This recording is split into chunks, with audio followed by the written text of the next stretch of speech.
ایک اچھا باغبان بننے کے لیے کچھ مہارتوں کی ضرورت ہے، جن میں سے ایک مہارت ہے اس کھرپے کا استعمال۔ اگر آپ اس کھرپے کا استعمال ٹھیک نہ کریں تو بعض اوقات چھوٹی چھوٹی جھاڑیوں کو نکالتے نکالتے بڑے بڑے پودے بھی ٹوٹ جاتے ہیں۔ کچھ ایسا ہی طریقہ ہے ہماری زندگی کا بھی۔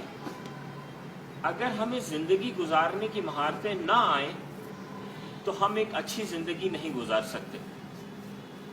ماہرین نے تقریباً 34 مہارتوں کا ذکر کیا ہے جن کو پیدا کرنا بہت ضروری ہے۔ اگر یہ مہارتیں پیدا نہ ہوں تو انسان اپنی زندگی میں کامیاب نہیں ہو سکتا۔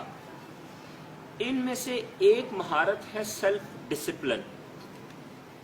سیلف ڈسپلن آپ کا اپنی ذات کے اوپر کنٹرول ہے۔ اگر آپ کا اپنی خواہشوں کے اوپر کنٹرول نہ ہو تو اس کا مطلب یہ ہے کہ آپ میں سیلف ڈسپلن نہیں ہے۔ جن لوگوں میں سیلف ڈسپلن ہوتا ہے ان کو چھوٹی چھوٹی خواہشات، فکریں، پریشانیاں تنگ نہیں کرتی اور وہ کسی بڑے مقصد کے پیچھے لگے رہتے ہیں۔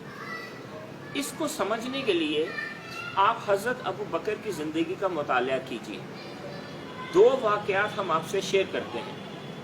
پہلا واقعہ تو وہ ہے کہ جس دن وہ خلیفہ منتخب ہوئے، اس دن حضرت عمر نے دیکھا کہ حضرت ابو بکر اپنے کاندھے کے اوپر کپڑے رکھ کے مارکیٹ کو چلے ہیں کپڑا بیچنے کے لیے، اور آپ جانتے ہیں کہ وہ کپڑے کے تاجر تھے۔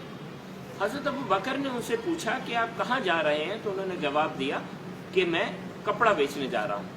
حضرت ابو بکر نے ان کو بتایا کہ اب وہ خلیفہ ہیں، مسلمانوں کے خلیفہ مسلمین ہیں، اور ان کے لیے ضروری ہے کہ وہ حکومت کا نظام چلائیں۔ تو اس کے لیے حضرت عمر نے حضرت ابو بکر کو یہ سجیسٹ کیا، مشورہ دیا کہ کیوں نہ مسلمانوں کی کونسل بیٹھے اور وہ حضرت ابو بکر کی ایک چھوٹی سی تنخواہ جو ہے وہ رکھ دے تاکہ حضرت ابو بکر کا گھر بار چل سکے۔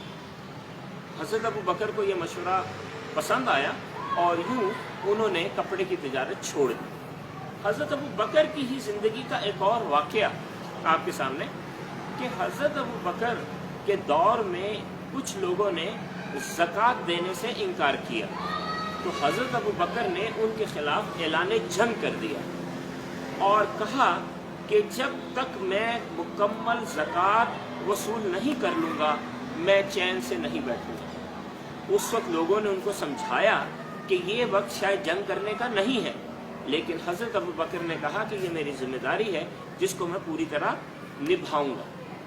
اب آپ دیکھیے کہ ایک طرف تو حضرت ابو بکر میں سیلف ڈسپلن کا یہ عالم ہے کہ وہ اتنے بڑے خلیفہ ہوتے ہوئے بھی تجارت کو نکلے، اور جب ایک وظیفہ لگ گیا تو باقی کی ساری زندگی اسی وظیفے میں گزاری۔ اور دوسری طرف سیلف ڈسپلن یہ دیکھیے کہ زکوٰۃ کے لیے اتنے نڈر ہو کے کھڑے ہو گئے کہ سب لوگوں کے باوجود بھی انہوں نے یہ طے کیا کہ زکوٰۃ وصول کرنا ضروری ہے۔ اب سیلف ڈسپلن پیدا کرنے کے لیے اہمیت اس بات کی ہے کہ یہ چیز بچوں میں بچپن سے پیدا کی جائے۔ سیلف ڈسپلن ایک ایسی چیز ہے کہ جس وقت بچے کی شخصیت بن رہی ہے اسی وقت پیدا ہو جائے تو ہو سکتا ہے، بعد میں اس کو پیدا کرنا بہت مشکل ہے۔ لہٰذا سوشل اسٹڈی کی کتاب کا یہ مقصد اولین ہونا چاہیے کہ وہ بچوں کے اندر سیلف ڈسپلن پیدا کریں، اور اس کے لیے آپ کو ضرورت پڑے گی اس کتاب کی، بٹرفلائی سوشل اسٹڈی کلاس 4 کی، جس میں سوشل اسٹڈیز کی کتاب کے اندر مکمل لائف سکلز دی ہوئی ہیں۔ یہ رہا حضرت ابو بکر کا وہ چیپٹر جس کا میں نے ذکر کیا ہے، جس کے اندر یہ لائف سکل دی ہوئی ہے، اور یہ آخر میں لائف سکل کی سرگرمی ہے کہ جس کو کر کے بچے سیلف ڈسپلن اپنے اندر پیدا کریں گے۔